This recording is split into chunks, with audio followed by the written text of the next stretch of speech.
Oh my God.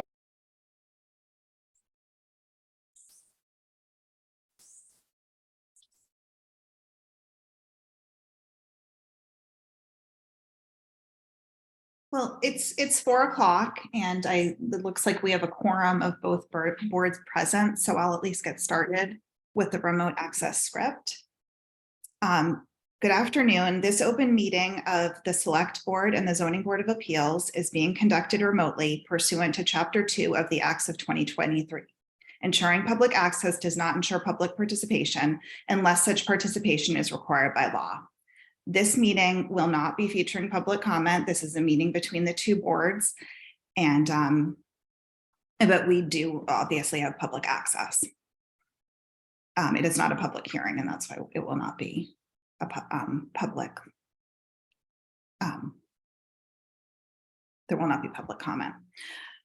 Please note that this meeting is being recorded and that all attendees are participating by video conference. Accordingly, please be aware that other folks may be able to see you and to take care not to share the screen of your computer. Anything that you broadcast may be captured by the recording.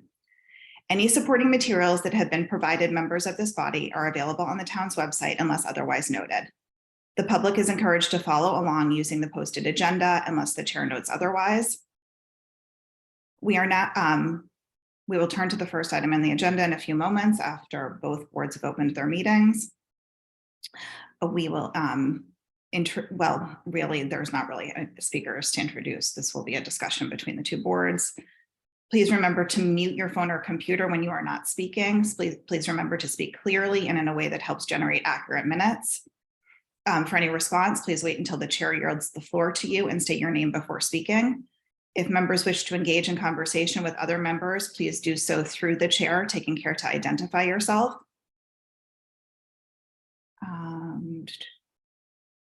Each vote will be taken via roll call.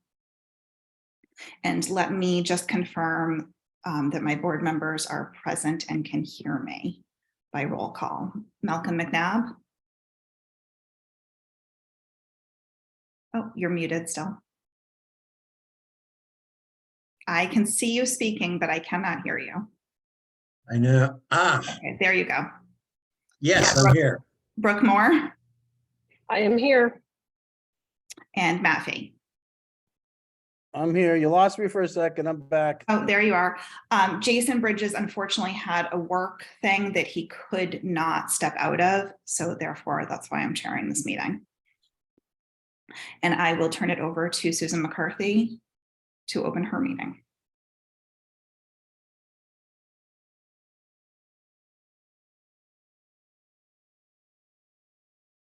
Sorry, did you just officially? Yep, sorry. For the board? Yep, sorry. I'm going to confirm that the members of the zoning board that are present, please respond when I call your name. John Brescher. Aye. Lisa Botticelli. Aye. Michael O'Mara. Here. And Elisa Allen. Here. And Mark Poor. Aye. Okay. And Jim's on too. Oh, is he? I don't see him on my screen. Sorry. He just came on late. Yeah, okay. I'm here. Okay. All right. And Jim. Okay. And this opens the meeting of the Zoning Board of Appeals, special meeting here Tuesday, May 23rd, 2003, 4 p.m. by Zoom. Okay. We will turn to the first item on our agenda. This is a joint meeting with the Select Board and the Zoning Board of Appeals regarding the decision to withdraw the appeal of the Housing Appeals Committee decision for the Surfside Crossing 40B. And I would just like, obviously we'll take comments from anyone on the boards that wants to speak, but I'd just like to open with apologizing to the zoning board for the process, not having you more in the loop as things were happening. And I know that there were a number of unfortunate errors made in you getting the information, the way the meeting was posted, not having it be a joint meeting right off the bat. Ultimately, it would not have changed the decision. And there were a number of reasons for that, but I don't want to get too far into the merits of why we made the decision we did. But it does, we're in the difficult position of making those hard decisions in regard to litigation. And if I go back to the very beginning of the Surfside Crossing 40B, I think that we as a board could have done more to support you all along. And I want to recognize the tremendous effort that there is in reviewing a 40B application, particularly one that had so much island and neighborhood concern. And I think we could have ended up in a better place with this project all along, with a slightly different approach from all. And this was kind of our last ability to play a role and try and gain some things that will, the intention is for it to ultimately benefit the community as a whole. So I will certainly open it up to my other board members and then, any questions from the zoning board as we go through. Brooke? Yeah, I'd like to reiterate too, that I understand the frustration on the part of the zoning, you all on the ZBA in terms of how the communications around this happened. And for me, I can only say that, the intention was that we considered this decision, we made a decision. It was our intention to have a conversation with you all in executive session, and it didn't go that way due to some errors. But in the end, I didn't see that a different outcome would happen. And so I stood by my decision despite those communication lapses and failures that led y'all to be very frustrated with us. And I want you to know that I recognize that. And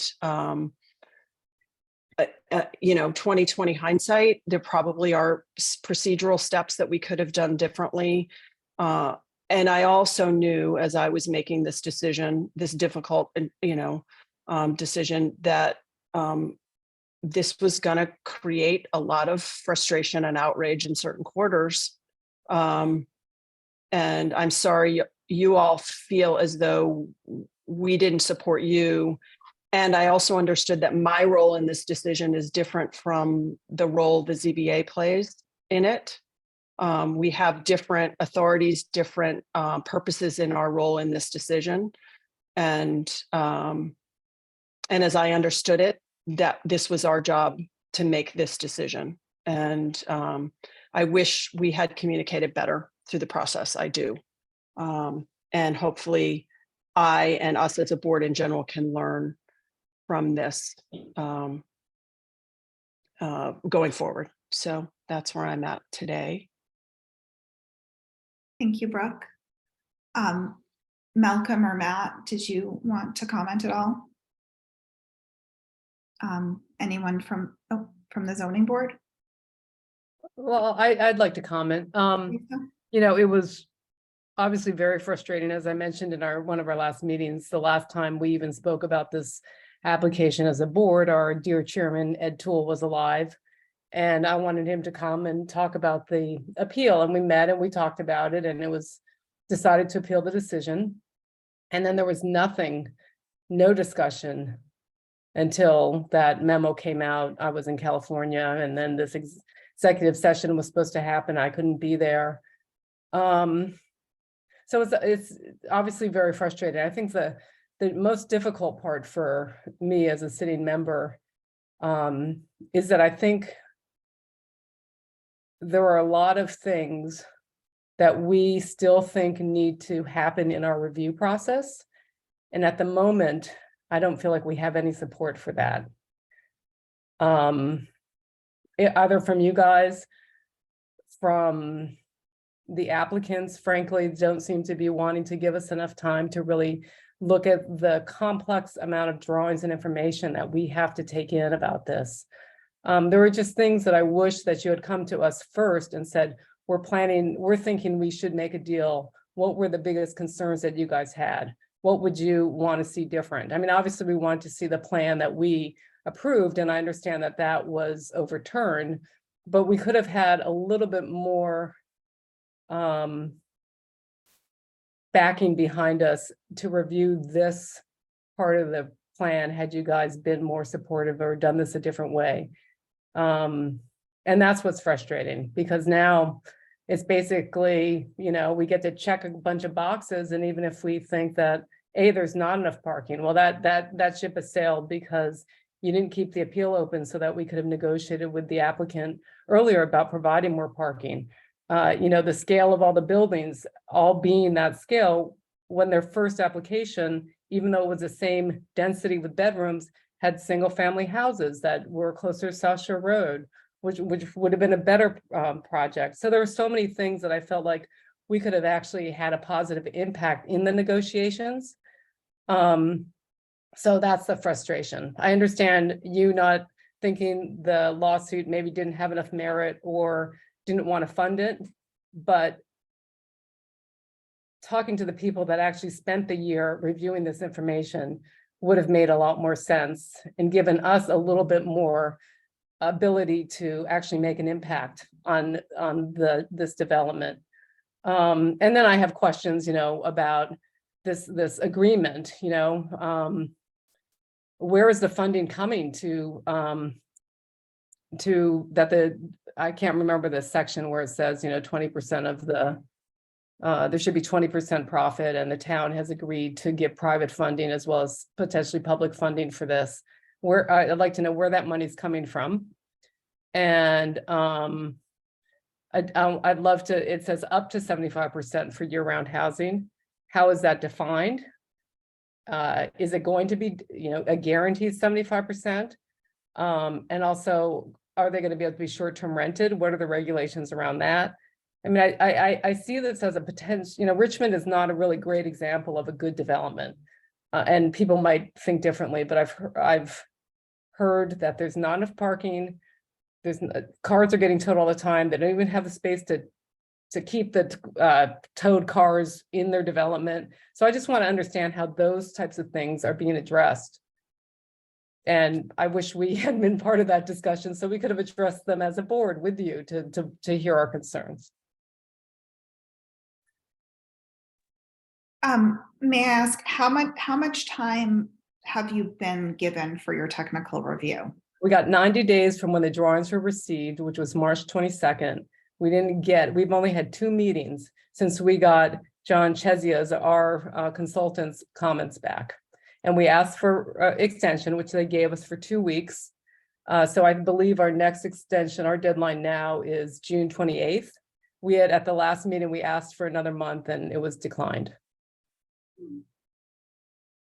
So it's hard, you know, I mean, we basically started reviewing this project, which is a huge amount of information on May. What was the date of that meeting, Susan? Our first Thursday meeting was The first time that May 11th? May 11th. May 11th. After, you know, and I understand that the consultants needed to get the drawings, but March 22nd is when the drawings were received and distributed. But honestly, there's so much information in these packets. It's not something that even as an architect who can read drawings, I don't really know what I'm looking at. There's, you know, stacks of drawings. So, and I think that we could have made a difference even before we got to the review. That's my opinion in terms of certain things that were important issues to us as we went through that review. And we might not have gotten all of them, but it would have been a discussion between the board who had the authority to, you know, grant the 40B and the developers.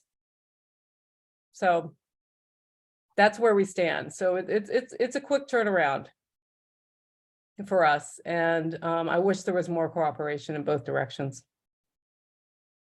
And I would like to understand the funding that the town is providing and where that's coming from. Okay, Brooke?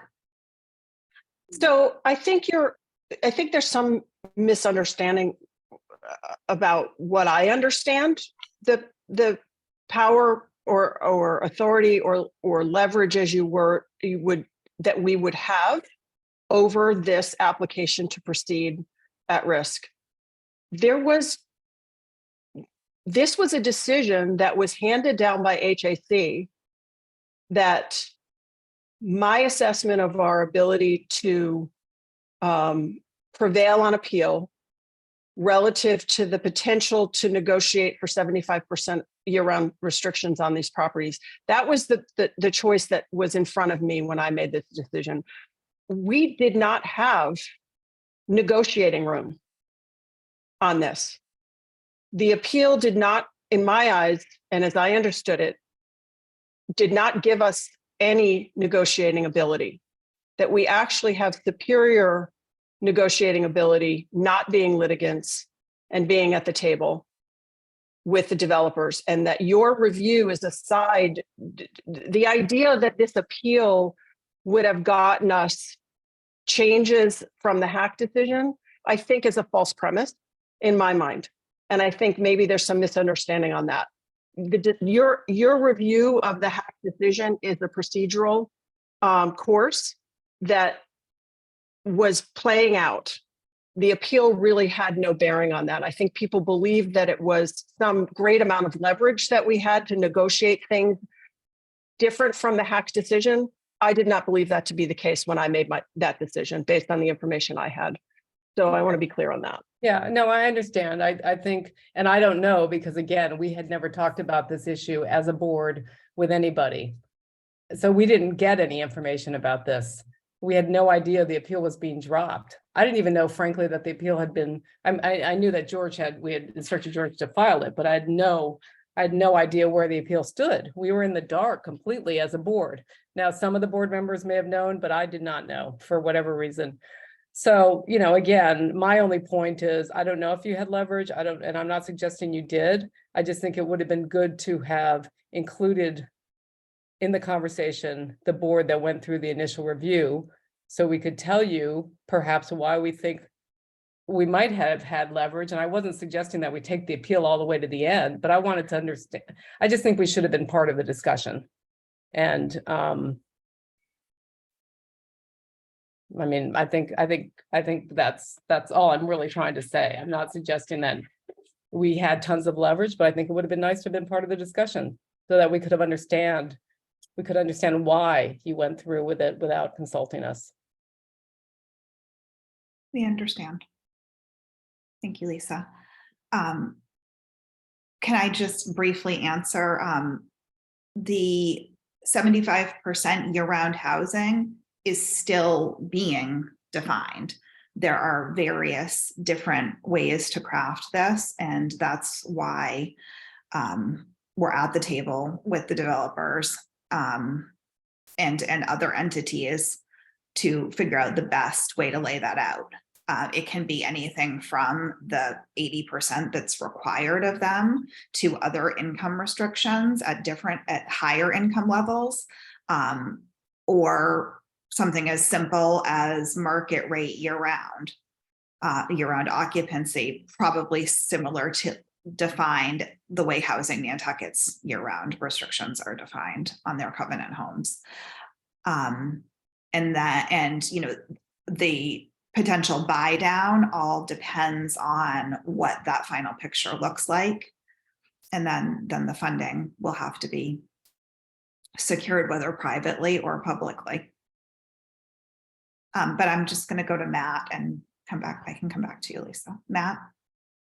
You know, Lisa, I agree. You should have been, you know, you should have been consulted. And, you know, that was, you know, not all of us feel as Brooke just described.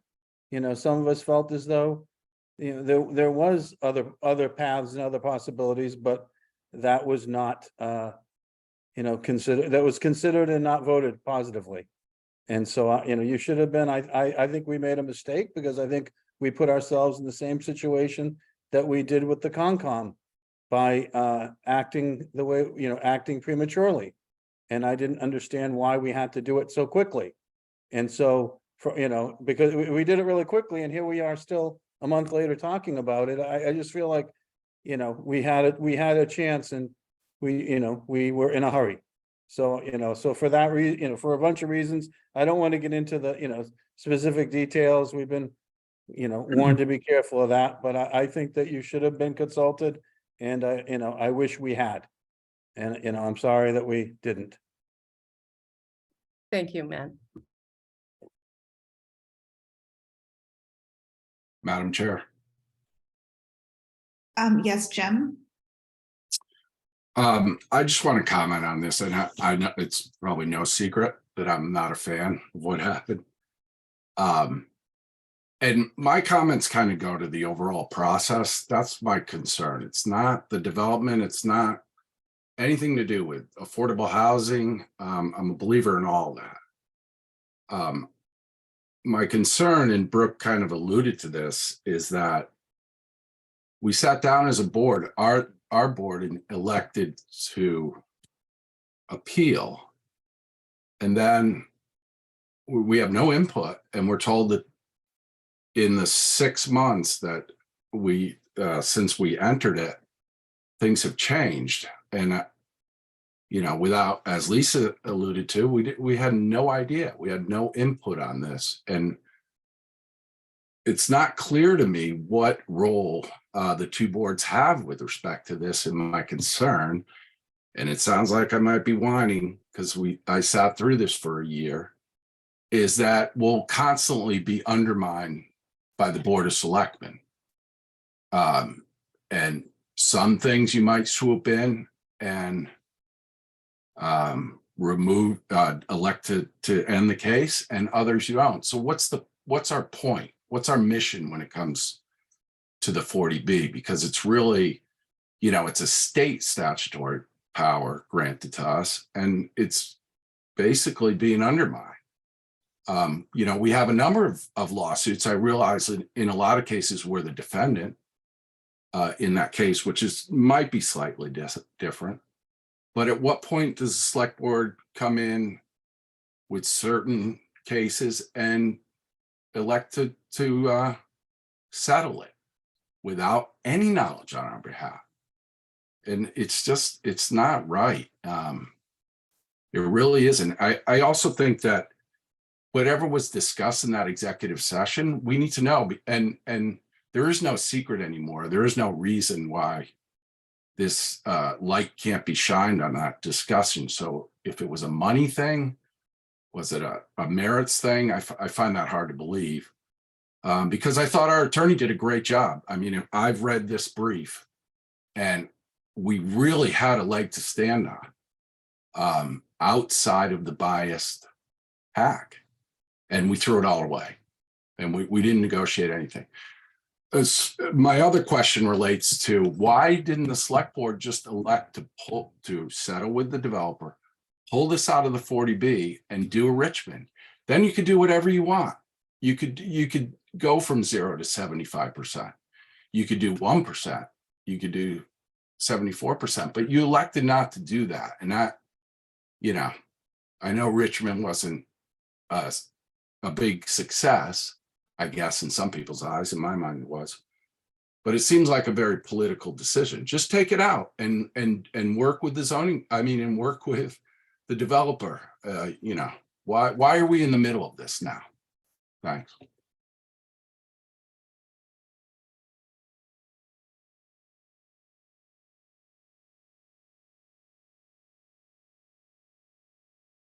Would anyone else like to speak?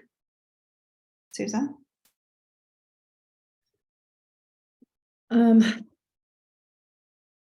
I feel the frustration of the members of the ZBA. We did spend a lot of time and effort on this project. It was frustrating it was disappointing to get the news that the select board had decided to withdraw or dismiss, but and it was frustrating that the meeting post was done incorrectly, that we didn't have much notice, that the the press release went out before we had the meeting, so we were sort of the last to know. So all of that was frustrating. I do still think that we, in the review process, can hopefully work with the developer to make this the best that it can be with the decision that came down from HAC within those conditions and guidelines. And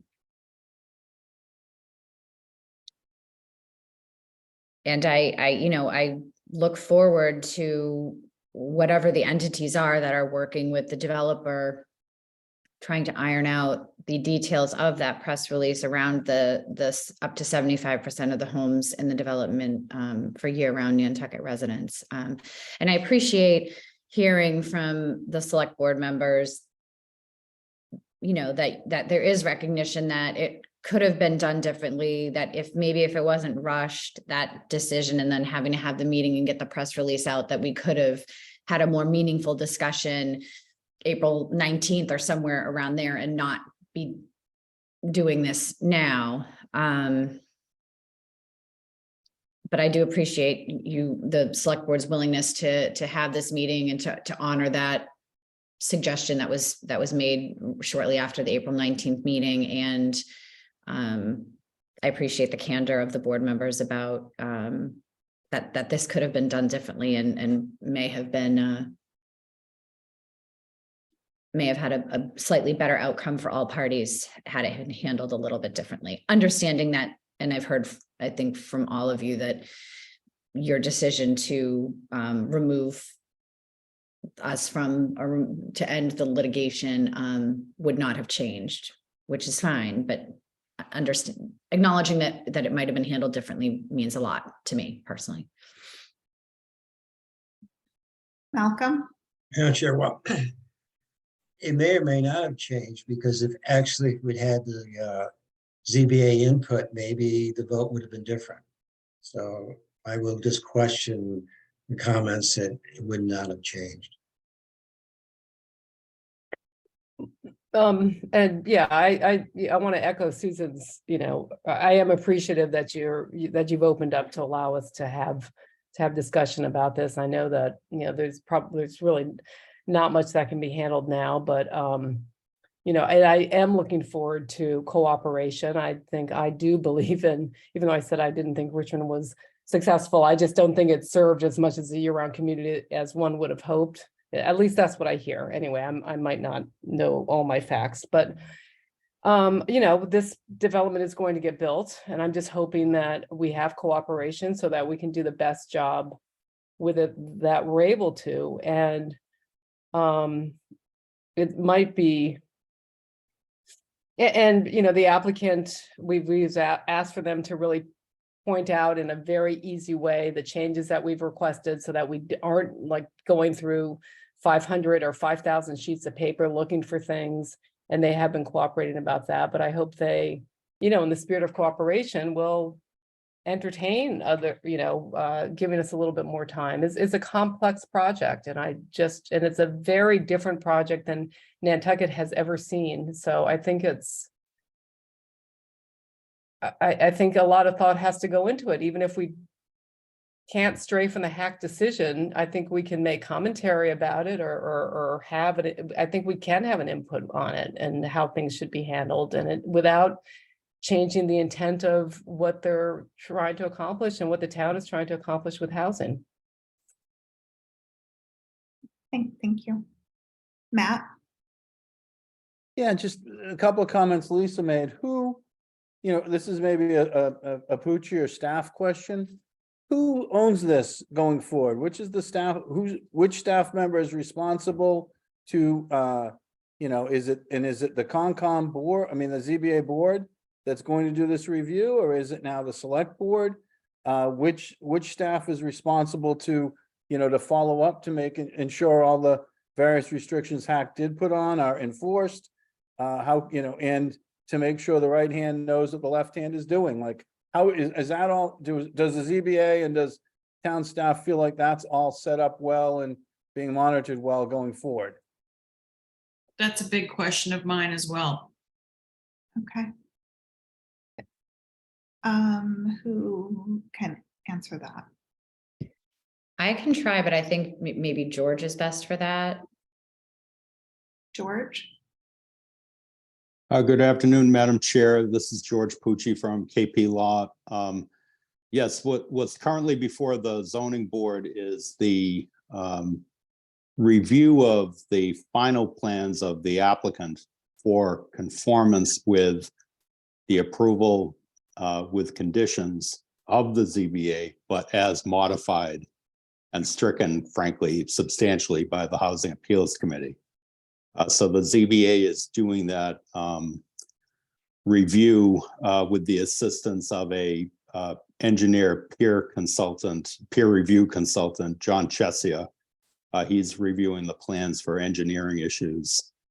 The plans have also been sent out by Plus to department heads like the sewer director to assist in that process.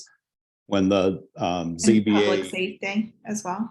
Correct. Any department head, fire, any department head with any type of relevance to what the issues are involved in the approved plans can give input on that.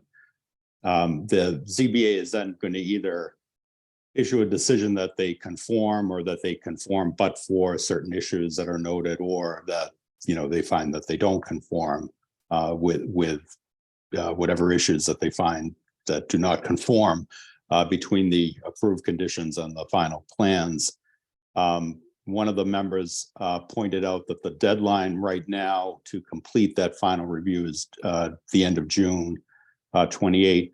What the process would contemplate is this final plan review would be, a precursor to when the developer goes in for a building permit. So that the building, then it'll be in the jurisdiction of the building commissioner. He'll look at it and he'll determine, whether this complies and whether the ZBA has signed off on it. So that's kind of the way the jurisdictional chain runs on where you're at this point. Thank you. And the ZBA continues to have authority over enforcement going forward. Correct. The ZBA has authority over that, and also your zoning enforcement officer, of course. Right. Okay. I'm sorry, Brooke, did you have your hand up? Yes, I was going to say, and I'm not sure who to ask. I want to say a couple of things. This is a big project. It's a 40B. We've worked very hard for this to be the last 40B that Nantucket has. And hopefully we'll get there. And I want to make sure right now going forward, we are where we are, that the ZBA has the resources they need to execute this review in the timeline that they have. And if they need more time, my hope is that there will be some flexibility on the part of the developer to let them work through this process effectively on behalf of the community. So I guess my question is, are there any other resources that the ZBA might want to have to achieve or execute their work? Can I answer that, Dawn? Yes.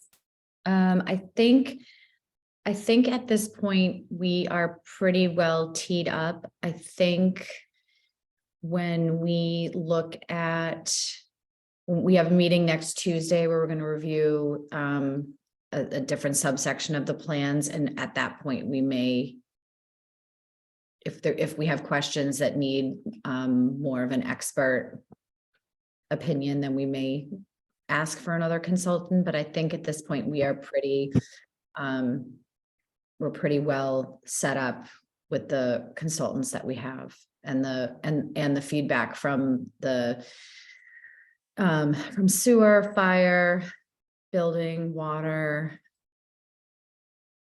I think that was it. But yeah, but I appreciate that. And if it would be nice, it's nice to know that we have the support of the select board if we do need more resources or need to ask. Yes. Back to Brooke and then to Jim. So the other thing that I wanted some clarification perhaps from Attorney Pucci is Mr. Madani's comment about we should have just pulled this and gone into negotiations with the developer. It is my understanding that horse is long out of the barn. The 40B process is underway and that the developer has rights under the process that they've exercised, and that there is no unilateral authority on the select board or anyone else's part to pull it out of the 40B track and do something different without an agreement to do so with the developer. So I just, if Mr. Pucci could just clarify or confirm that my assumption there is correct. Yes, correct. Through the chair, I'm sorry. Yes, that's correct. I mean, it would totally be up to the applicant if they wanted to agree to that, but you'd need their agreement on that process at this point. Thank you. Jim? Yeah, that suggestion, Brooke, yeah, presume that the developer would agree to take it out of the 40B. But you were asked for if we had additional assistance, and we've had some disjointed discussions about this, but I feel the need for the opinion of a special counsel. That's the next item on our agenda. We're not there yet. Okay, sorry. Then I don't have a need. I would Lisa? just circling back to the comment about the buy down funds. That has not, we don't have the funds to do that right now. That's going to be something that the town is going to raise separately, or is it part of the $6.5 million vote that's on the ballot for tonight? Can somebody speak to the buy down funds and where they're and how I'd like to turn that over to Tucker, if he wouldn't mind. Okay, and then Holland is on. okay, then I had one more question. Oh, but I forgot. So go ahead, Tucker, and then I'll hopefully remember my other question. Thanks, Tucker. Sure. Thank you, Madam Chair. So, I mean, what the trust has been contemplating for some time, but just has not had the funding to really implement, given the emphasis on staying in safe harbor, getting to the 10% requirement, and with certain limitations that the funds that have been approved to date have on them. The trust has been contemplating generally having a buy down program for ownership. Ownership is one of the select board goals in their strategic plan under housing. And so there could be a program that gets implemented with approved funding to offer buy down assistance to folks who are pursuing an ownership opportunity anywhere on the island. You know, that could be, you know, on Hooper Farm Road, it could be at Surfside Crossing, it could be in Sconset. So it's not restricted to any one thing, but it's a, you know, I don't think that we're necessarily in the business of telling people where to live, but if someone came and said, I have an opportunity to own a home, I'm a year-rounder, and you know, I need this assistance in order to be able to do it, and I'm willing in exchange, obviously, to put a permanent deed restriction on this home so it stays permanently in the year-round family. That's the type of program that the trust is developing now. Okay. Does that answer the question? It does, but not specifically to this project, but yes, that helps. But I think the definition, my understanding is the definition of the zoning bylaw of year-round residency is very gray. And I'd like to, I think that that's a very important question, just for my edification in general, but certainly in terms of, you know, putting that into some sort of agreement with the developer. I think it has to be very clear cut. And I think one of the questions is, and maybe it's not possible, but does it make sense to involve anybody on the ZBA in the discussions of the agreement between the town and the developer? Yes, it does. And I believe that people are aware that Susan did attend the first meeting with the developer. Right. So is it going to be just Susan, or will there be an opportunity for other people to voice concerns? Because we never knew, nobody else knew about this meeting, and so there was no other way to. Yeah, it was relatively informal, but if either one of our boards, more than one person attends, it's a little bit of a problem. I think if I can answer, Dawn, I would say that, Lisa, we had informally talked about this, I guess, at one of our meetings or in the meeting on the April 19th, when we made the request to the Board of Selectmen through George, saying that we wanted to be involved in conversations going forward on figuring out all of these details. And it certainly does not have to be me going to every meeting. I think that we could, if there is a meeting going forward that we are asked to be a part of, if I can't attend, the board would decide, I guess, who, like when we authorize me to sign something on behalf of the board, or so if we have something in litigation. Otherwise, it would be another member of the board that would be appointed to go, but then we could handle that internally at a meeting. The issue is that they become public meetings. If there's too And if many. there's more than two people, and that's why you don't want to do it, because they would become public meetings. Exactly, the same as site visits or anything else that we do. Yeah, no, I'm asking more the select board. Yeah, I mean, these are, They don't want it to be there's public. only been one meeting, aside from the more preliminary meetings that were done through staff and the chair of the Affordable Housing Trust Fund, when the original press release was agreed to and drafted. There's been one meeting, and it's really a lot of housing stakeholders. The only, I believe, elected officials who were there was myself and Susan. And then there were a number of other people People from who the have a real community. interest I know in that was housing. it. And it Yeah. was really generally about brainstorming to come up with how these restrictions will be crafted. And to answer some of your prior questions, there was a lot of discussion on how year-round is defined. And discussion on short-term rentals and having restrictions on that ability. So, I think that it is a really thoughtful process, but it's still in process. Yeah, I would just ask that if there was a way to involve more members of the board, either Okay. rotate or something. I just think it's important, because we're more than, we have very different viewpoints. Absolutely. And I think having us all part of the process makes sense, which is why I enjoy the public meeting process, and I'm under the assumption that one of the reasons none of this was done publicly was because then it would become a public meeting, and that invites the public and public comment. And I understand that becomes a whole another review process for the applicants who already went through it. But it would be,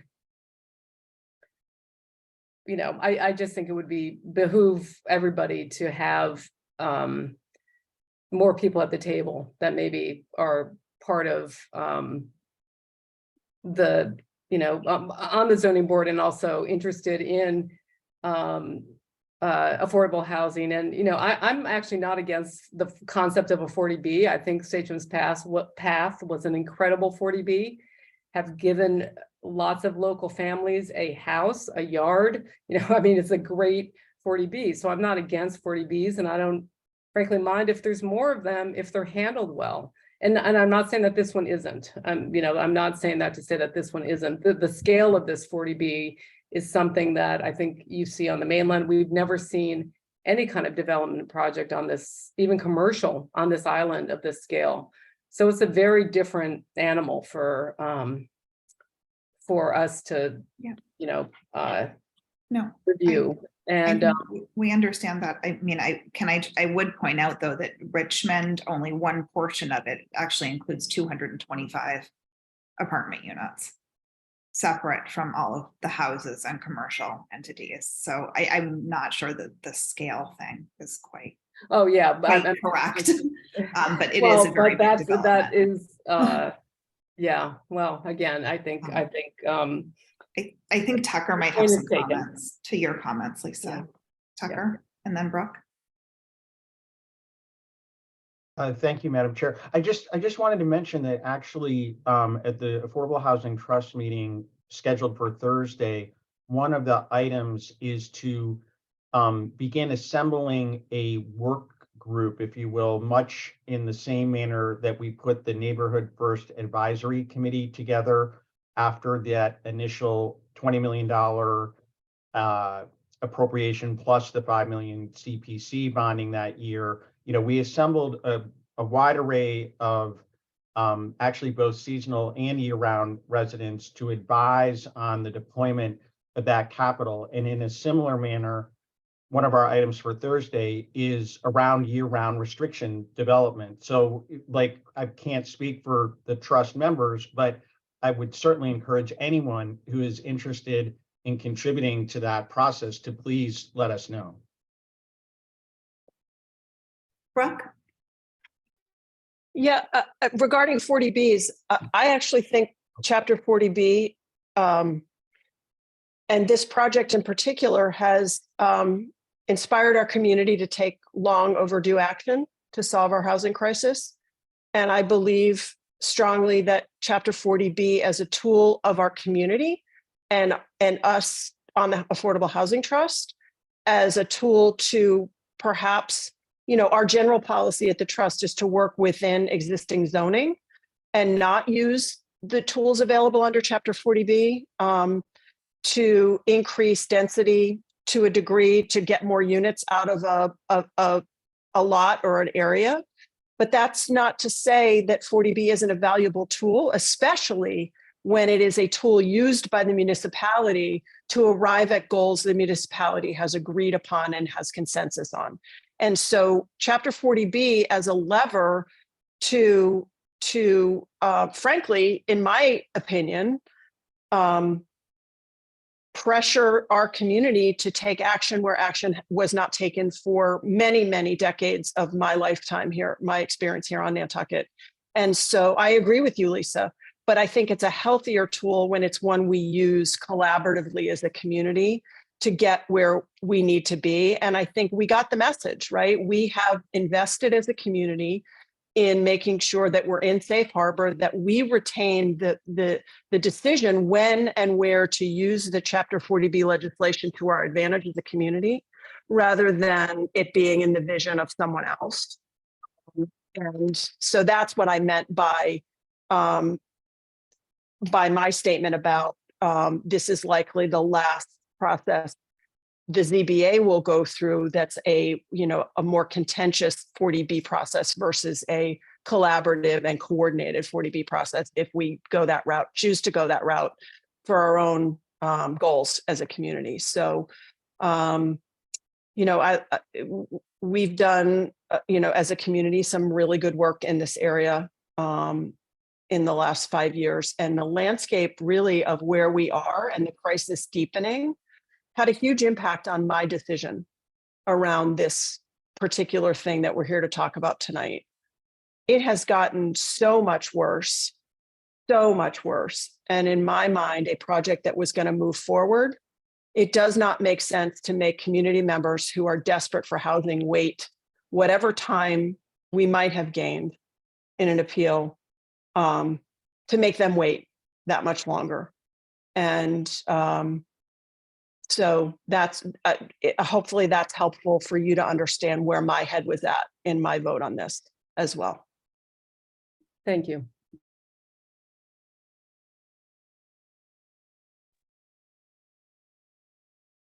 Does everyone feel like they've been heard and their questions and concerns have been somewhat answered anyway? This still is in process. And we certainly want to be collaborative with the ZBA. Okay, we do have the next agenda item that is a request for special counsel. I don't know if someone wants to kind of introduce that and explain to us what you're looking for. Susan? I think, So this motion was brought by Lisa, I believe.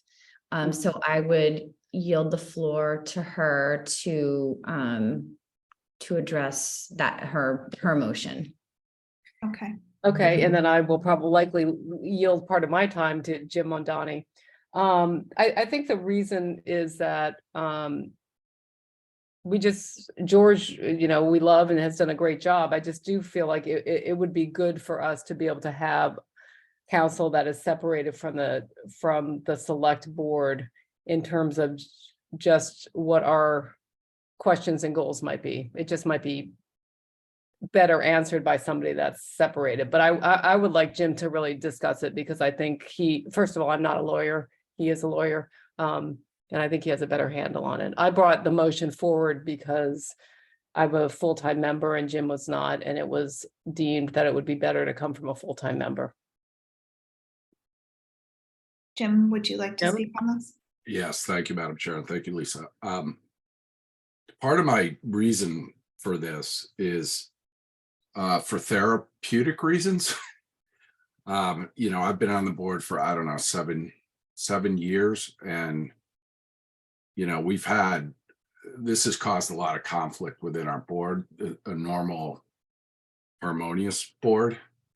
And a lot of it just relates to the questions that arose because of all this. And I think for, it not only, but for peace of mind, we need to know that things were done correctly. And we also need to know how we proceed going forward. And I echo Lisa's remarks. I think George did a great job representing us, and he did a great job in his appeal. But I don't know if I don't want to really get into it in any more depth, but I would like to hear a more independent third-party lawyer that can just at the very least put us at ease that everything has been followed and the process has been followed. I think there's a lot of tension and misinformation and lack of information about where our standing is on this, and that's kind of where I'm coming at it.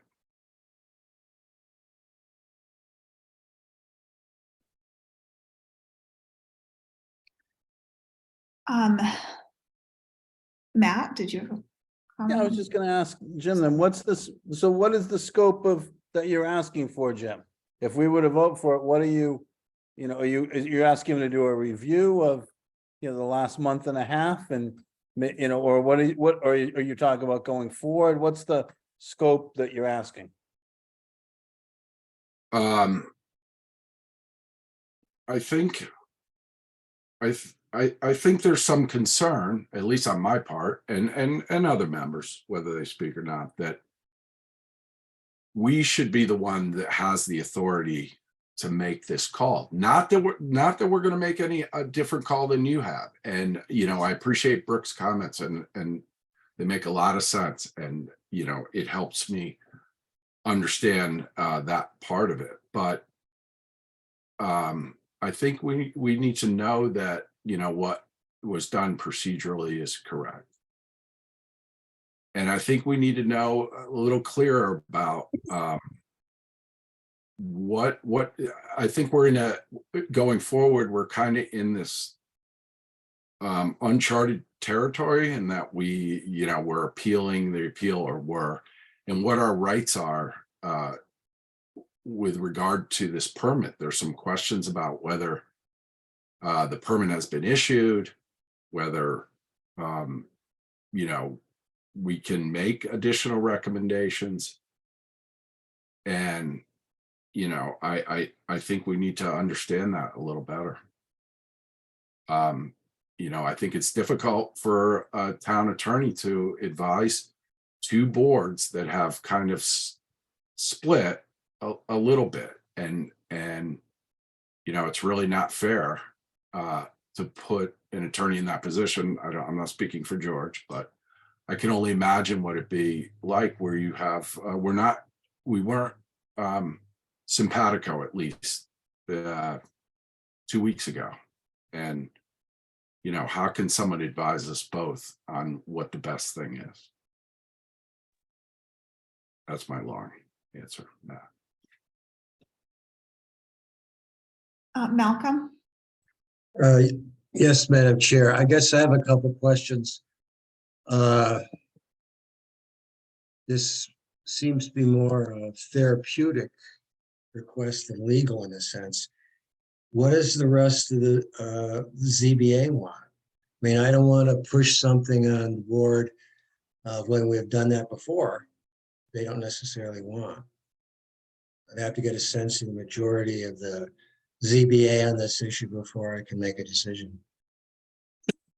I mean, for me, I think again, I don't know, but it'd be nice to have somebody that could be really an advocate for our concerns, irrespective of the situation that we know, the opinion of the select board. It's just to help us review the decision. If we have, you know, if there are items in the decision that we feel strongly about, you know, what's our ability to push that issue or to have deeper discussions about it, just questions like that. I'm not looking to. Do you all feel that our council is not equipped to advise you on the technical review process for the permit? Second part of my question is, this to reopen litigation? Like, well, it's not in my mind to reopen litigation, but it's more to say to,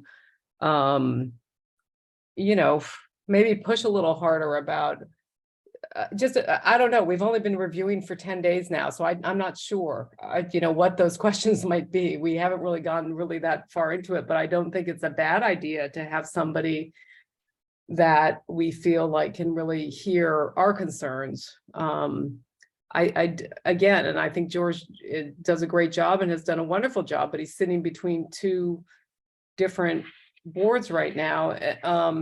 But I don't think that I don't suspect that you know, the appeal's not going to be reopened. I mean, that I believe that ship has sailed. So, okay, so that's kind of where I don't understand, because we are not at odds. We want you to do the review that is under your authority, the technical review, which you have a consultant for and you have town council. There's no conflict between our board and your board in the review process. The only conflict, which, you know, it was apparently, you know, some concern with how the litigation was handled, but it is very clear in our charter that is the authority of the select board.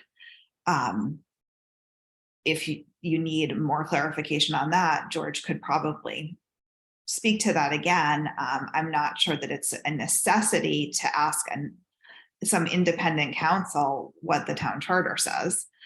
And I know it's frustrating. I don't discount that. But I personally am not seeing the case for independent counsel, if you will. It was a very different scenario with the Conservation Commission. Very, very different than this. We're not at odds right now, unless you wanted to reopen litigation. Michael O'Mara? I have sat on several 40Bs, chaired 2 of them.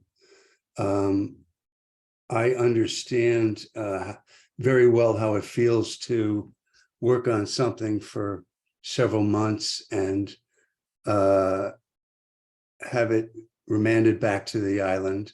The selectmen normally get the remand. They frequently make decisions on their own. And on several occasions, I think this has happened 6 times in my service on the ZBA. And we were notified twice.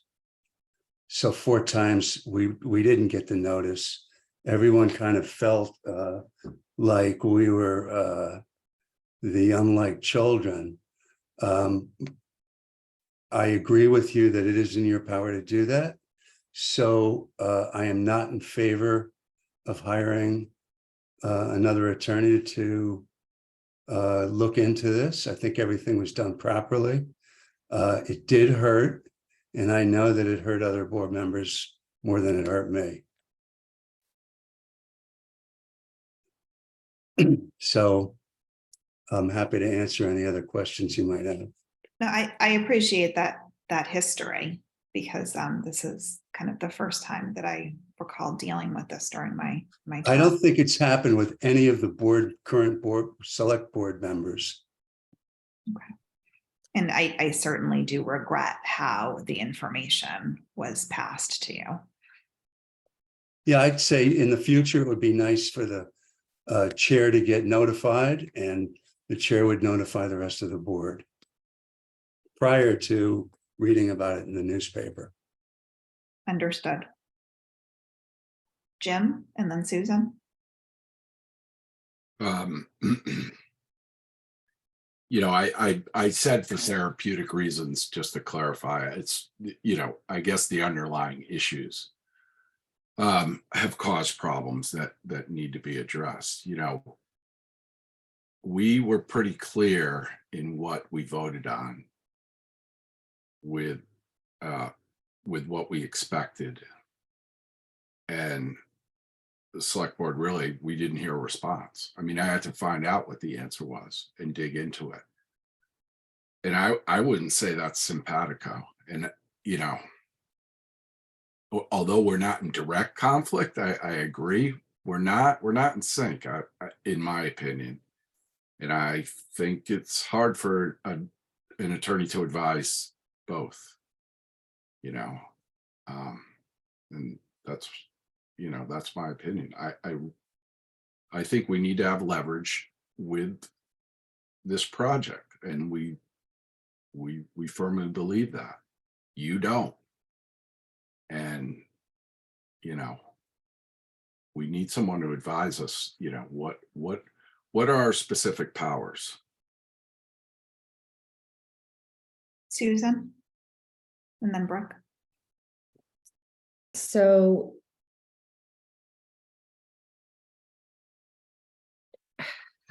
I echo what Michael O'Mara said about, you know, and I think the select board has been very open to say that the way that it happened was not great, the way the information was disseminated. However, I don't think there was anything wrong or improper in the actual procedure that happened. I think we can all admit, and we've all said several different ways and times, that it could have been done better, but I don't think there were any violations in how executive session went or the decision to dismiss the litigation. And I agree from what we've heard that it's clear in the charter that the select board has that power. I also am not in favor of hiring special counsel or outside counsel. I have full faith and confidence in George that he can assist us with any of the questions we have in this technical review. I don't see why, if reopening the litigation is not the issue, then I don't think we are in conflict with the board of the select board. And I don't think that we need another layer of advising. And that's my position on this. I was gonna say one more thing, but I think that's it. Okay, thank you. Brooke, I'll let Malcolm go first. go ahead, Malcolm. Yeah, Madam Chair, I have to leave soon. Is Matt still here? He is, yes. So So I we don't want to will have leave a you, quorum when I you don't have want to to leave you leave, without so. a quorum. Just in passing, again, I think we've made our apologies. I think the only legal issue remaining is the review that the zoning board is presently doing, and George is quite capable of doing it. So I don't think I don't think they need a separate council at this time, Okay. and hope you all do well. I mean, so essentially what I am here, well, Brooke, do you want to go? No, I just want to echo what you said and what Malcolm said, that there was the process of litigation, which is separate from the technical review of the hack decision. And that I personally, and I believe my fellow board members, support the ZBA in their full authority under the 40B process in that technical review. And I have full confidence in Attorney Pucci to advise you all. I don't think we're at odds in any way. That I think that I would like the ZBA to assert the authority it has under the technical review. And that I believe that Attorney Pucci can advise what you can and can't do in that process. And I hope to some extent, he helps you understand what you can't do in that process and what you can't achieve, given the place we are right now in this review of the hack decision. So. Thank you, Brooke. Erica, did you mean to put your hand up? Yeah, I just had a technical question, I guess. I know that you weren't really asking the ZBA for a vote, it was more a sense, but does the sense come from the 5 full members? Do alternate members have a say? I don't know what the legality is it. Well, I think that in terms of the ZBA, they would need to constitute the 5 sitting members if they were voting on something, Okay. is my take. But they've followed a process where everyone's allowed to discuss. Okay, just wasn't sure. Thank you. Matt, did you have a comment? Yeah, I think Attorney Pucci is unbelievably qualified. You know, first off, I think, but I do see where if I were in the other side, if I were the ZBA and there were questions coming up and there's advice coming, I could see where I'd be worried is the advice that we're getting because of the choices that we, the select board majority took, or is this, you know, to go down this path, or is the advice, you know, so I do see where there could be, I could see where people could feel there's a conflict, where some people on the ZBA may feel there's a conflict. You know, I wish we had not gone down this path, because I don't think we would be, if we had had this conversation a month and a half ago, I think we would all have been on the same page in some manner. You know, maybe not exactly how it went, but close to. And so I do, yeah, you know, but I guess, yeah, the select board doesn't have the votes for that. And I would ask that the ZBA sort of put it on their docket and come back if they feel the need. You know, that would be my sort of suggestion is that if they feel that, you know, if the majority of the board feel as though the things are not going the way they should be, they come back. I don't think they will. You know, my guess is Mr. Pucci is very, very qualified and, you know, and will do fine, but I just want to be a little sympathetic to the situation we placed them. Thank you, Matt. Jim, one final comment. Yeah, just one final comment. I guess, you know, what does it hurt? It really doesn't hurt to have this advice. And I hearken back to when we met and we voted 5-0 the way we did. We asked for Mr. Pucci's advice and he invoked attorney-client privilege, which is to me astounding. when he's representing us, when he's writing a brief on his behalf, and he invokes attorney-client privilege and doesn't give us any information of what's going on. And that's the frustration. And that's the distinction.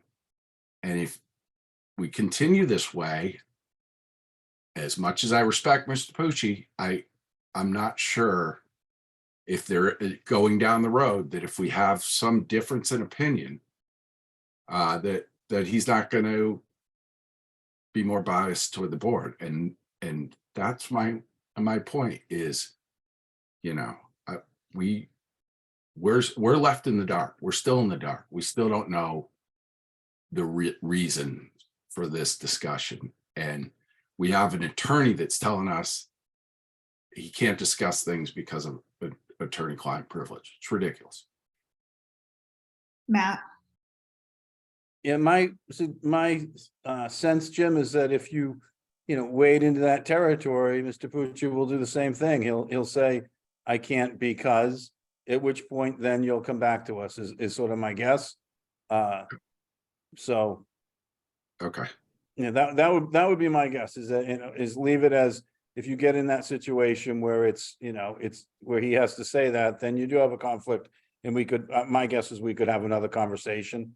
If you're not pursuing, litigation against us or trying to overturn what happened, then it's really what's the best, how do we put the best foot forward going forward with within the framework that you've been given, the cards have been dealt. And, I have complete confidence that if there is an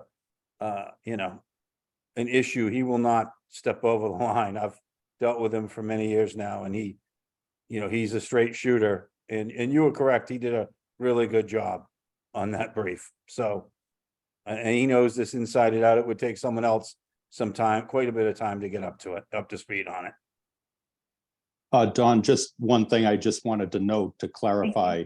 The only issue about attorney-client privilege was when I first advised the board, was present for the discussion after the select board had issued the public statement about the dismissal of the lawsuit. The only thing that I clarified was I was not at liberty to talk about what was discussed with the select board in executive session when they made the vote. correct. Because it was protected by the attorney-client privilege. That Do was you- the only issue that came up. I stand, and just to clarify, I stand by that today.